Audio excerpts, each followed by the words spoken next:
और शांत गांव था जिसका नाम था भैरवपुर। गांव बाहर से देखने पर बिल्कुल सामान्य लगता था। सुबह लोग खेतों में काम करने जाते और औरतें आंगन में हंसी ठिठोली करती। दिन भर गांव की गलियों में चहल पहल रहती। लेकिन इस गांव के किनारे पर था एक पुराना तालाब। लोग उसे कहते थे श्रापित तालाब। कहा जाता था कि यह तालाब कभी साधारण नहीं रहा। बहुत साल पहले यहाँ एक अजीब हादसा हुआ था और तभी से इस तालाब के आसपास रहस्यमयी मौतें होने लगी।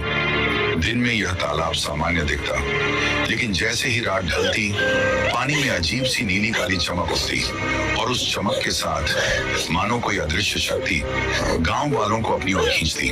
गांव वाले कहते थे जो भी रात में इस तालाब के पास जाता है सुबह उसकी लाश उसी तालाब की सतह पर तैरती मिलती है। लोगों ने कई बार कोशिश की, मंदिर में पूजा कराई, मंत्र पढ़वाए, यहाँ तक कि तांत्रिक भी बुलाए, लेकिन उस तालाब की भयावह ताकत को कोई रोक न पाया। गांव वाले इतने डरे हुए थे कि शाम ढलते ही तालाब की तरफ देखना तक बंद कर देते। हर कोई दरवाजे कसकर बंद कर लेता, खिड़कियों पर मोटे पर्दे डाल देता। लेकिन उसी गांव में रहता था एक लड़का, रेस्टार।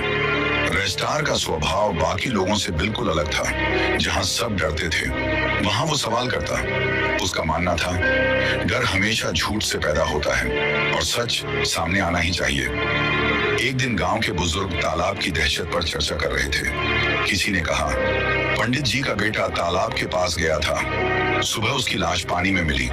दूसरे ने जोड़ा हाँ, और उससे पहले मोहन काका की बेटी भी उसी तालाब ने निगल ली थी।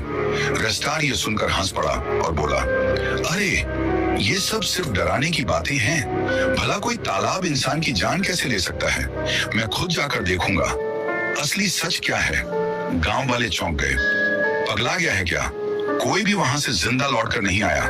तू क्यों मौत को बुला रहा है? लेकिन रेस्टार ने ठान लिया था। वो बोला अगर डर से भागते रहोगे तो कभी आजाद नहीं हो पाओगे। किसी न किसी को इस रहस्य का सामना करना ही होगा और वो काम मैं करूंगा। अगर वीडियो अच्छा लगा